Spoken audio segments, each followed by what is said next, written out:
¿Cómo están ustedes? Les damos la bienvenida a una nueva edición de Noticiero Judicial. Comenzamos, como siempre, con los titulares.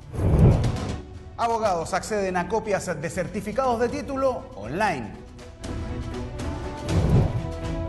Consejo para la Transparencia presentó su primera cuenta pública participativa. El presidente del Consejo para la Transparencia analizó el estado del país en el acceso público a la información.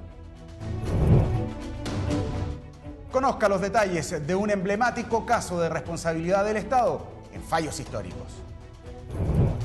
Hasta hace solo unas semanas, los abogados debían acudir personalmente a la Secretaría de la Corte Suprema para obtener una copia de su certificado de título.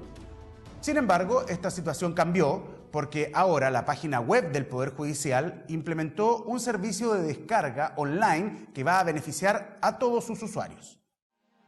La reestructuración de la página web del Poder Judicial trajo consigo una mejor experiencia de navegación, ofreciendo servicios de transparencia activa, consulta de causas, estadísticas e incluso la descarga de documentos oficiales, como por ejemplo la emisión de copias de certificados de título de los abogados. Mensualmente, la Secretaría de la Corte Suprema emitía unas 3.000 copias en papel de estos certificados, pero con este nuevo sistema las cifras han cambiado. Hemos tratado de difundir esta noticia a través del canal del portal judicial, de nuestro portal del Poder Judicial, y al parecer la recepción, a mi entender, ha sido bastante positiva, ya que, por ejemplo, en estos 2 meses, periodo junio-julio del año pasado, se emitieron más de 5.000 certificados de título de papel, o sea, en formato de papel, que era el clásico. En esta fecha, durante este año 2014, aproximadamente 5.700 durante ese mismo periodo. No obstante aquello, de un tiempo a esta parte, específicamente hace 2 semanas atrás, cuando ya empezamos a emitir los certificados de manera electrónica, solamente hemos firmado 256 certificados de título en formato de papel. El resto ha sido todo solicitado de manera electrónica a través del portal. Aproximadamente 1.200 en 2 semanas. Para muchos abogados, obtener una copia de su certificado de título implicaba una dificultad, porque este documento solo se entregaba en la Secretaría de la Corte Suprema de manera presencial. En caso de no residir en Santiago, el trámite solo podía realizarlo un representante nombrado por mandato simple. Hoy el servicio es más rápido y más ameno para el usuario. Para enrolarse, el abogado, como tenemos un registro nosotros de abogados en la Corte Suprema, él tiene que ingresar su RUT en el portal, con los datos básicos que le va pidiendo, el mismo portal lo va guiando, como el nombre, la fecha de nacimiento, distintos datos, que se validan contra nuestra base de datos y se le asigna un usuario y una clave para posteriormente ellos puedan generar su certificado en línea desde cualquier parte del país, digamos. El nuevo portal del Poder Judicial busca optimizar los tiempos de espera y agilizar la gestión administrativa. El mayor aporte es que es más rápido para el usuario, en este caso el abogado, el interesado, ya que basta con que él se inscriba en el portal, se enrole, como se llama, cuando se le obtenga una clave, puede emitir su certificado de título y este certificado es posible verificarlo por cualquier tipo de institución o persona, ya que el mismo portal del Poder Judicial permite esa verificación a través del código de barras que tiene cada certificado de título asignado de manera individual. Así es, los usuarios deben acceder a la sección abogados y escoger la opción agendar audiencia. Ahí el portal despliega diversas opciones, entre ellas la emisión y consulta de su certificado de título. El archivo se descarga en formato PDF, listo para ser impreso. Normalmente dentro del transcurso de la mañana se entregaban, pero con esta posibilidad que uno tiene ahora de extraerlos directamente del sistema de internet, yo lo encuentro extraordinario. Extraordinario porque así también uno evita problemas en todo tipo, e incluso la gente que tenga la posibilidad de dudar en un momento determinado hasta de la calidad profesional, porque se ha visto mucho, han comparecido a tribunales orales en lo penal gente que no es profesional, que no es abogado, que no es titulado. Yo lo encuentro bastante bueno. Todo lo que signifique transparencia y que signifique seguridad para las personas lo encuentro bueno. Este sistema se une a la lista de otras herramientas que ofrece el portal del Poder Judicial a través del servicio de suscriptores, que amplía las opciones de navegación de los abogados, facilitándoles información sobre el estado de sus causas. En sus 5 años de existencia, el Consejo para la Transparencia suma el ingreso de casi 9.000 casos, donde el 93% cuenta con una resolución. Estas cifras fueron entregadas en la cuenta pública del Consejo, donde se plantearon desafíos para seguir promoviendo la transparencia y el acceso a la información en nuestro país. El Consejo para la Transparencia dio a conocer los resultados de la primera cuenta pública participativa. Este documento recoge opiniones, comentarios, inquietudes y sugerencias que la ciudadanía hizo respecto a la memoria institucional del Consejo el año 2013. En la ceremonia participó, además del presidente de la Corte Suprema y el Contralor General de la República, el ministro secretario general de Gobierno, Álvaro Elizalde, quienes presenciaron la entrega del balance y las cifras entregadas sobre transparencia, acceso a la información pública y participación ciudadana. La instalación de la cultura de la transparencia es un proceso de largo aliento, sujeto a riesgos derivados del desconocimiento de la población respecto de lo público y sus procedimientos, ya que si bien un alto porcentaje de la población considera que el Estado debe entregar información, solo una minoría tiene efectiva conciencia del derecho y sabe cómo ejercer los mecanismos de exigibilidad que contempla la Ley de Transparencia. Las vinculaciones entre el Poder Judicial y el Consejo para la Transparencia datan desde la creación misma de este organismo, cuando se realizaron capacitaciones para ministros de Corte sobre la Ley 20.285 sobre transparencia y acceso a la información pública, y se ha mantenido entre ambas instituciones a través de la participación de encuentros y seminarios abiertos a la comunidad y relativos a la transparencia. Actualmente el Poder Judicial busca informar a la ciudadanía de manera asertiva y con un lenguaje comprensible a través de diversas iniciativas de vinculación con la comunidad y entrega de un servicio oportuno y de calidad.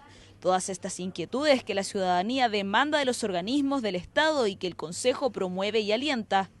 En la encuesta que se hace sobre todo con los medios de comunicación social, ha habido también un aumento de la percepción que tiene los medios de comunicación de la entrega de información que da el Poder Judicial por sobre los otros poderes del Estado. Últimamente, por ejemplo, en la ley del lobby que en realidad no se aplica al Poder Judicial salvo para el director de la Corporación Administrativa del Poder Judicial, la Corte Suprema dispuso y el Consejo de la Corporación dispuso que la agenda, por ejemplo, y la ley operaba respecto de los consejeros y de muchos más funcionarios que la ley misma decía. El presidente del Consejo para la Transparencia destacó la positiva evolución en el aumento de solicitudes de acceso a la información, las que a la fecha suman más de 248.000. Estas cifras se lograron gracias a una campaña de difusión denominada Que no te nieguen la información. Además, este llamado a exigir el acceso a los antecedentes de los servicios públicos se apoya en el portal de transparencia del Estado, del que 360 organismos forman parte, entre ellos el Poder Judicial. Luego de la primera cuenta pública participativa, el presidente del Consejo para la Transparencia, Jorge Jaraquemada, analizó el estado general del acceso público a la información de las instituciones y realizó un balance de lo que se ha hecho y lo que queda también por realizar en materia de transparencia.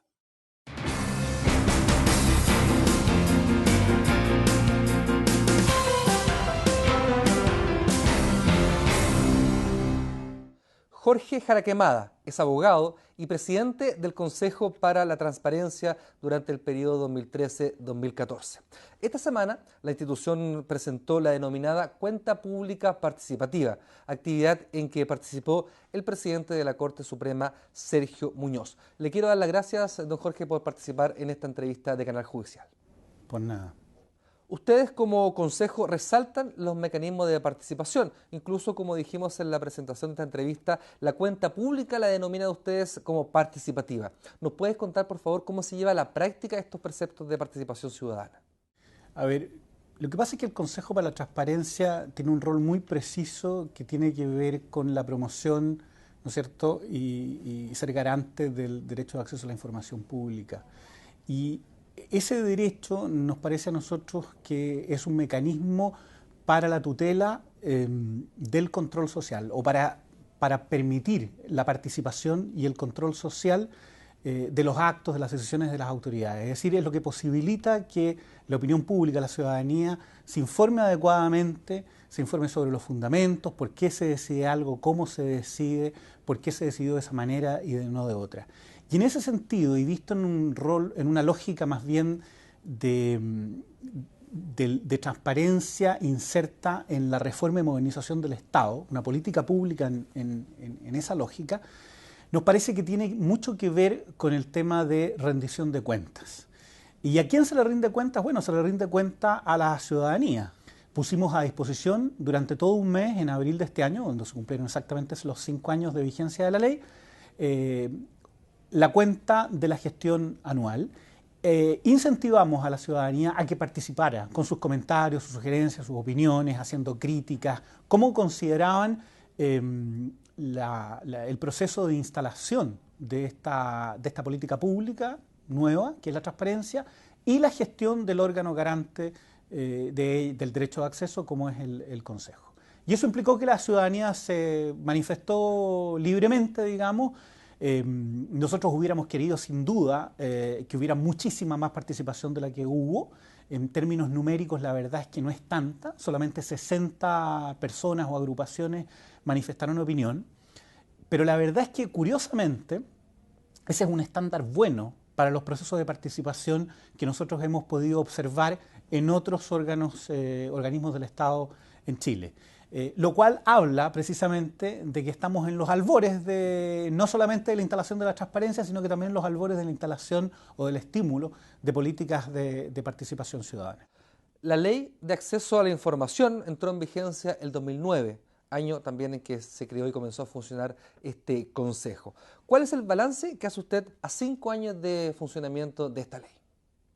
Obviamente, si uno lo compara con los estándares de experiencias comparadas más maduras en estos ámbitos, se da cuenta rápidamente que nos falta mucho por crecer aún.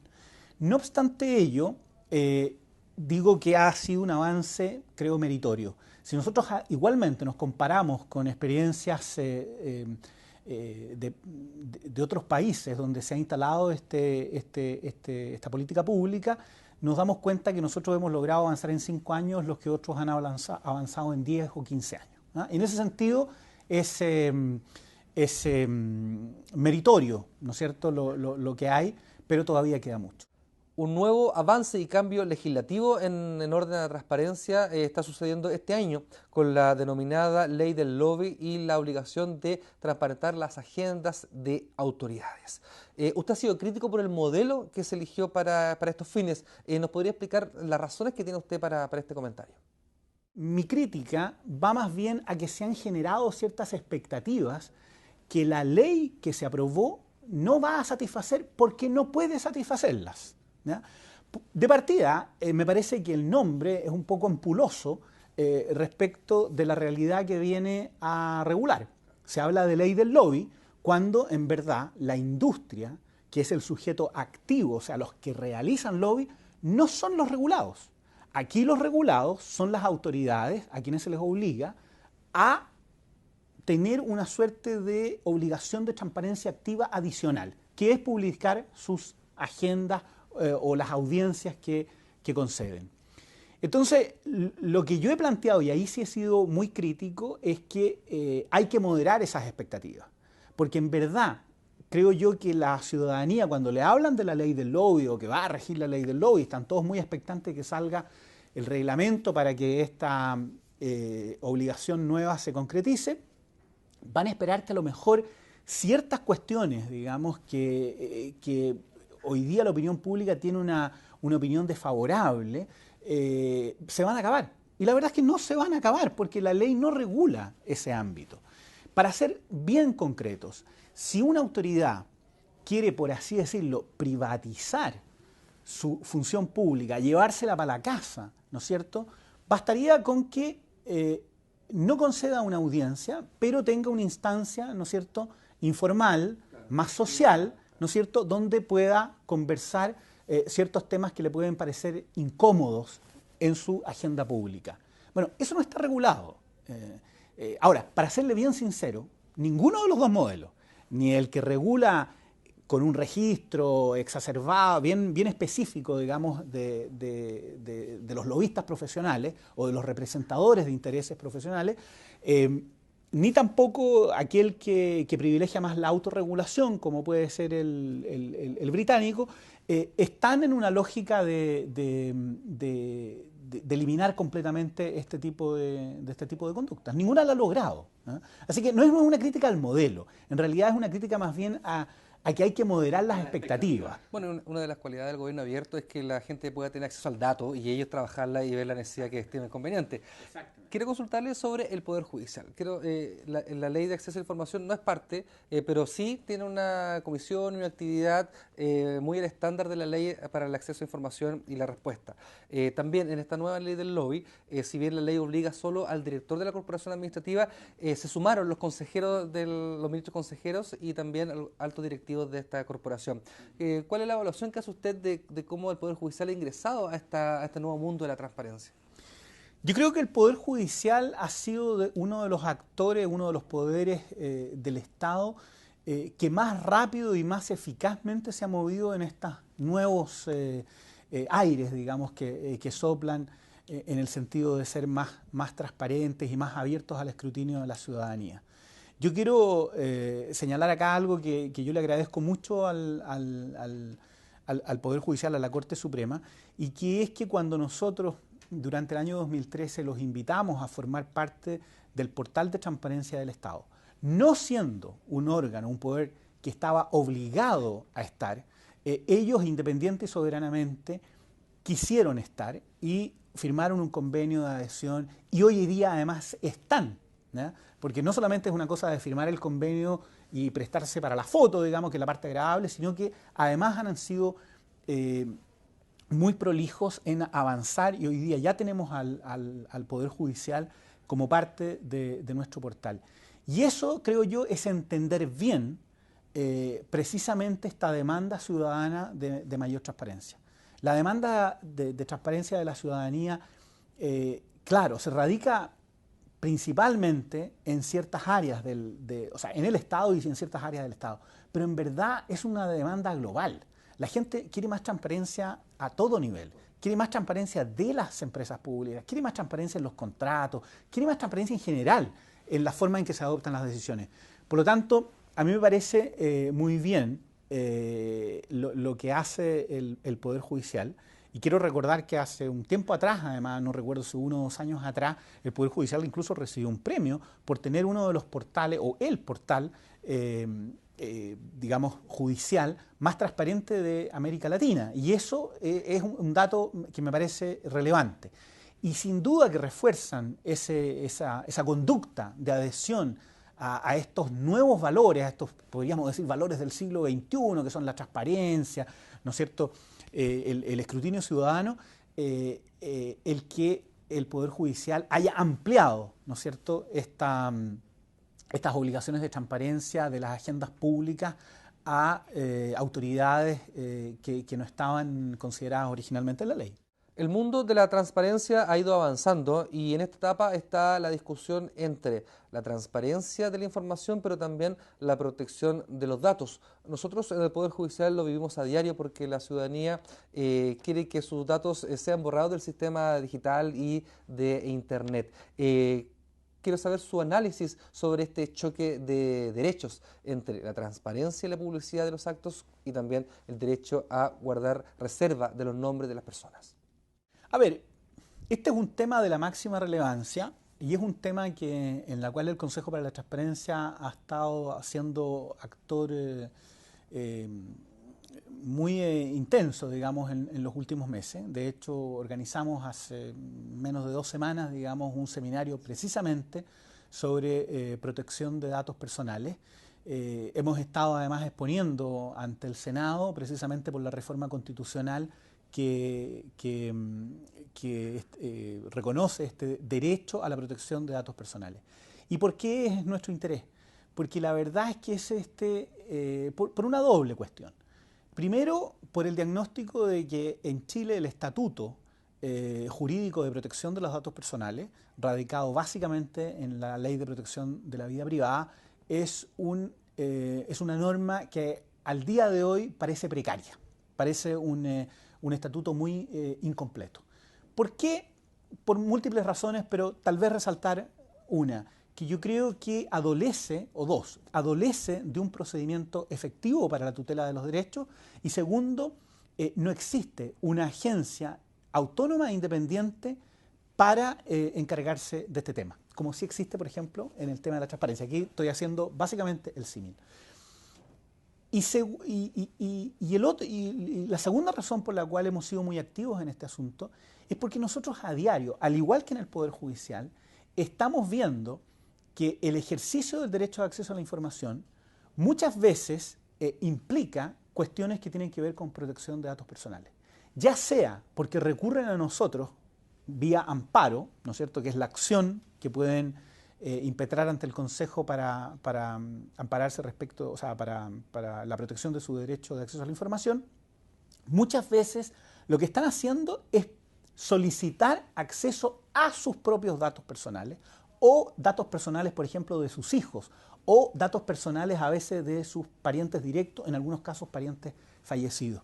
Entonces, ¿qué es lo que está pasando acá? Está pasando que la misma ciudadanía está considerando, ¿no es cierto?, que no hay un mecanismo idóneo para accesar esta información. Yo le diría que aproximadamente un cuarto o un tercio de los amparos que el Consejo ha conocido al día de hoy, que son sobre 9.000 en estos 5 años, tienen que ver directa o indirectamente con temas de protección de datos. Y usted habló de colisión. Yo no sé si hablar directamente de colisión, pero al menos hay una tensión.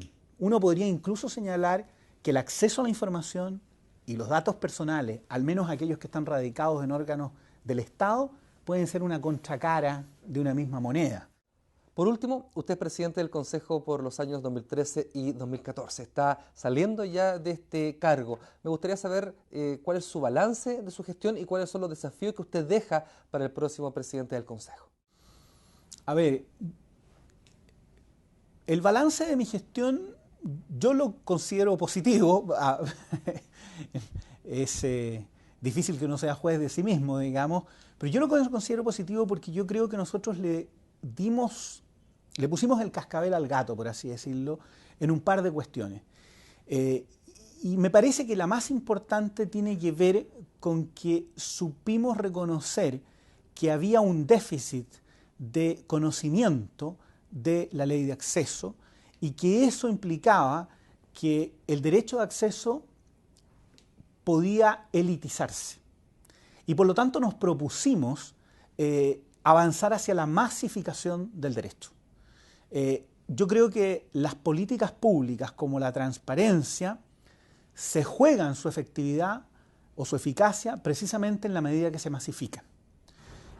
Si no hay un derecho masificado, se corre el riesgo de que la política pública se tranque, finalmente, digamos, sea poco efectiva.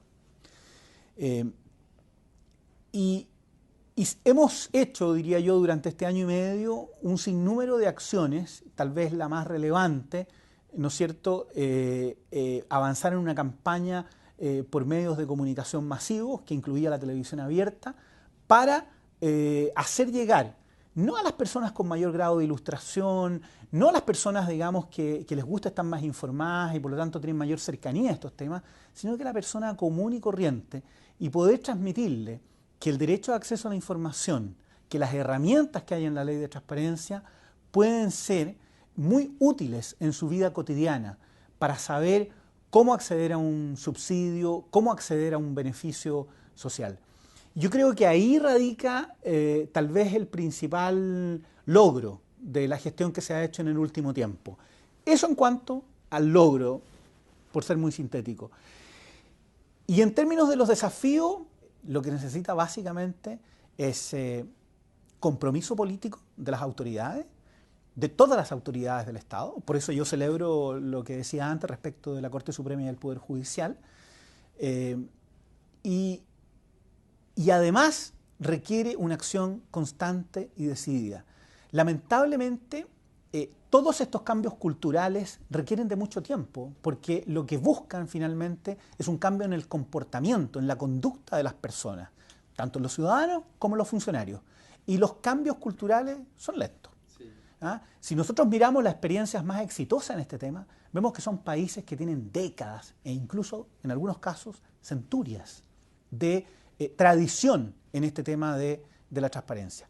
Por lo tanto, yo no me canso de repetir que, a pesar de que han sido unos muy buenos 5 años, de que yo me encuentro muy satisfecho de este año y medio en el que voy a concretar en octubre como presidente del Consejo, yo creo que estamos recién en los albores, en los inicios de la implementación de una política pública de enorme complejidad, de tremenda envergadura y de una relevancia social muy radical.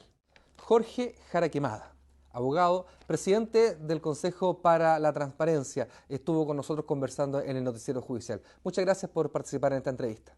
Muchas gracias a ustedes por el interés.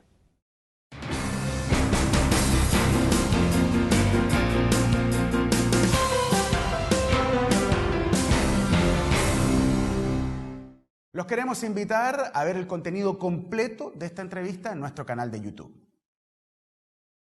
Hay actos o situaciones que pueden incrementar la pena de un delito, y estos son las agravantes, que están determinadas en el Código Penal. El año 2012, con la promulgación de la llamada Ley Zamudio, se instauró como agravante los delitos motivados por la homofobia. Más informaciones la entregamos en la cápsula ciudadana. ¿Qué es un agravante? Las agravantes de responsabilidad penal son hechos o circunstancias que pueden agravar o incrementar la pena natural que la ley confiere por la comisión de un delito. Estas se indican en el artículo 12 del Código Penal. Son circunstancias agravantes, entre otras: la alevosía, cometer el delito mediante precio, recompensa o promesa; premeditación, ejecución con ocasión de calamidad o desastre; ensañamiento, ejecutar un delito con auxilio de gente armada o de personas que aseguren o proporcionen la impunidad; cometer el delito mientras se cumple condena después de haberla quebrantado o haber sido castigado por delitos que la ley señale igual o mayor pena, entre otros. El 2012 se promulgó la denominada Ley Zamudio, que instauró como agravante la comisión o participación de un delito cuando éste esté motivado por la ideología, opinión política, religión o creencia de la víctima, la nación, raza, etnia o grupo social al que pertenezca, su sexo, orientación sexual, identidad de género, edad, filiación, apariencia personal o la enfermedad o discapacidad que padezca. Seguimos con informaciones que nos llegan desde Iquique. Un trabajo escolar acercó a las alumnas del Colegio Hispano-Británico al Poder Judicial. Y ellas, con su creatividad e ingenio, transformaron el Juzgado de Familia de Iquique en el escenario de un clásico cuento infantil. Vea la nota que nos llega desde Regiones. Siendo las 9 de la mañana del día 19 de junio del 2014, se da inicio a esta audiencia caracterizada Cenicienta en contra de Madrastra. Yo demando a mi madrastra porque me hacía trabajar mucho. Que la parte demandada se identifique. Buenas tardes, mi nombre es Lady Tremañez. Yo la hacía trabajar para que aprendiera. Cenicienta y su madrastra se sentaron frente al estrado, interpretadas por un grupo de alumnas del Colegio Hispano-Británico. Las protagonistas de este cuento resolvieron sus conflictos en una sala de audiencia del Juzgado de Familia de Iquique. La representación del clásico infantil La Cenicienta fue realizada por las estudiantes de tercero básico con el fin de encarnar de un modo didáctico la función y la labor del Poder Judicial. Poder Judicial, administrar justicia de manera honesta, confiable y eficiente, con un servicio de calidad a las personas, con respeto, sin discriminación y que todos tengan derecho a la justicia. No solo las estudiantes quedaron satisfechas con el trabajo, sino que también su profesor y los funcionarios del Juzgado de Familia de Iquique, que recibieron en sus dependencias a estas pequeñas invitadas. Se encuentra culpable Lady Tremañez, madrastra de Cenicienta, por haber incumplido con el derecho de los niños a jugar y que se dé libertad a Cenicienta para que se case con el príncipe. Caso cerrado. Los alumnos concurrieron a distintas instituciones públicas y privadas donde ellos conocieron y vivenciaron de cómo en esas instituciones se protegen los derechos de los niños. Nosotros estamos muy contentos por haber aportado a través de una actividad muy lúdica para que los niños entiendan cuál es la función de una institución pública como lo es el Poder Judicial. Sentimos que esta es una forma de poder acercar nuestra realidad a la ciudadanía, especialmente a los menores. Y qué mejor que niños hablando con niños. Así que estamos felices, fue una linda experiencia para nosotros y también para estas mismas niñitas que se empoderaron de su rol, del papel que le tocaba a cada una. Las niñas realizaron con éxito la obra para otros cursos, lo que permitió que el conocimiento se replicara a los alumnos del Colegio Hispano-Británico. Es así como el Poder Judicial abre sus puertas para acercar la justicia a los pequeños y a los ciudadanos del futuro. ¡Poder Judicial! De acuerdo a datos de Gendarmería de Chile, al 30 de junio de este año existen 9.394 casos de libertad vigilada y 617 de libertad vigilada intensiva en nuestro país. ¿De qué se trata este beneficio a los condenados? ¿Quiénes pueden, por ejemplo, solicitarlo? Se lo respondemos en la cápsula educativa. ¿Qué es la libertad vigilada? Esta es una forma de cumplir la condena sin necesidad de estar recluido, pero en la que el condenado está bajo la orientación y vigilancia de un delegado. Sin embargo, el beneficio no es inferior a la duración de la pena. Existe la libertad vigilada simple y la libertad vigilada intensiva. Pueden acceder a este beneficio condenados a penas superiores a 2 años y menores a 5, quienes no tengan condenas anteriores por crimen o simple delito, y si los informes sociales de personalidad, móviles y naturaleza del delito concluyen que es eficaz para la readaptación y resocialización del beneficiado. La libertad vigilada intensiva se caracteriza por un régimen de mayor control aún y está sujeto al cumplimiento de un programa de actividades dirigidas a su reinserción social a través de una intervención individualizada y bajo la aplicación de ciertas condiciones especiales. Los delegados son funcionarios de Gendarmería, encargados de vigilar, controlar, orientar y asistir a los condenados que han accedido a este beneficio para evitar que reincidan, protegerlos y lograr su readaptación e integración a la sociedad. Los reos también deben cumplir con ciertas condiciones, entre otras, residencia en un lugar fijo, sujeción a la vigilancia y orientación del delegado, ejercer de acuerdo a lo que estima el delegado una profesión, oficio o empleo. El quebrantamiento de alguna de las condiciones impuestas por el tribunal o el delegado puede ser causal para la revocación del beneficio. El caso Galletué con el Fisco de Chile es uno de los fallos más emblemáticos en materia de responsabilidad del Estado dictado por la Corte Suprema de Justicia. La sentencia estableció que el Estado debía indemnizar todo daño lícito o ilícito producido por sus actos. Una de las sentencias más clásicas de responsabilidad del Estado dictadas por la Corte Suprema se realizó el año 1984 y abrió un debate sobre los límites constitucionales de la propiedad. Este es el fallo Galletué con el Fisco de Chile.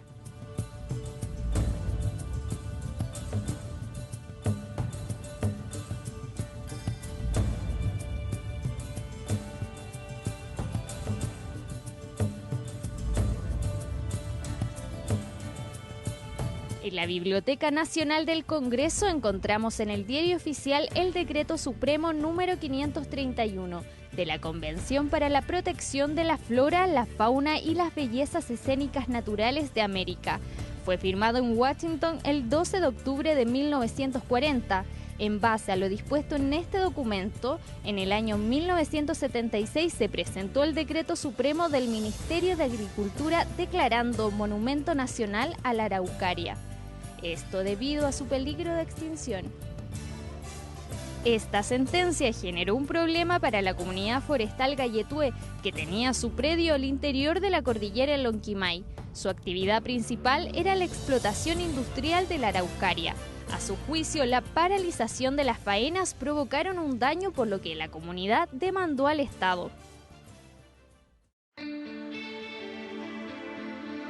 Nos dirigimos a la Facultad de Derecho de la Universidad de Chile, puesto que el caso Galletué se transformó en uno de los fallos más citados por la doctrina del derecho público. Aquí el profesor Luis Cordero nos explicará la trascendencia de este caso. El caso Galletué es un caso que la Corte Suprema resolvió el año 1984. El caso es relevante porque a partir del criterio que ella estableció primó una jurisprudencia en materia de responsabilidad del Estado por aproximadamente cerca de 20 años. Las preguntas a resolver de este caso, según el docente, son: ¿debe indemnizar el fisco al dueño de un predio de araucarias cuyas especies el Estado desea proteger imponiendo medidas lícitas y legítimas? ¿O por qué el Estado debe pagarle a una empresa por no poder talar árboles que son monumentos nacionales? La tesis central del caso fue que la imposición de gravames de contenido singular que benefician al interés público no pueden quedar sin indemnización. En otros términos, que personas en específico no pueden sufrir todo el gravamen de una medida de interés público. La decisión de la Corte Suprema no fue unánime, fueron 3 votos a 2, por lo que se decidió indemnizar a la comunidad Galletué por parte del Estado. Durante las últimas 3 décadas se han debatido casos similares donde se cuestiona si el Estado debe indemnizar o generar un mecanismo de compensación sobre las restricciones de la propiedad. Durante bastante tiempo esa jurisprudencia fue citada como un caso de protección de los patrimonios de los particulares, hasta que resolvió Inmobiliaria Maullín, que fue otra decisión con posterioridad. La Corte Suprema no siguió la ruta de Galletué y más bien lo que sostuvo es que ese acto de contenido singular eran propios de la función social de la propiedad. La doctrina Galletué se transformó en un clásico del derecho público chileno para estudiar los límites constitucionales de la propiedad y la responsabilidad del Estado.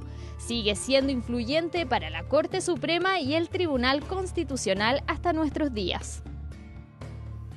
Ahora los queremos invitar a revisar las principales informaciones o fallos surgidos esta semana desde el Poder Judicial. La Corte de Apelaciones de Santiago ratificó sentencia que ordena a la empresa constructora Santa Beatriz a pagar una indemnización de 453 unidades de fomento por concepto de daño emergente y 2 millones de pesos por daño moral, debido a la mala construcción de un departamento ubicado en el edificio Ciprés del condominio Alto de la Campiña en la comuna de Quilicura, el que resultó con serios daños por el terremoto del 27 de febrero de 2010.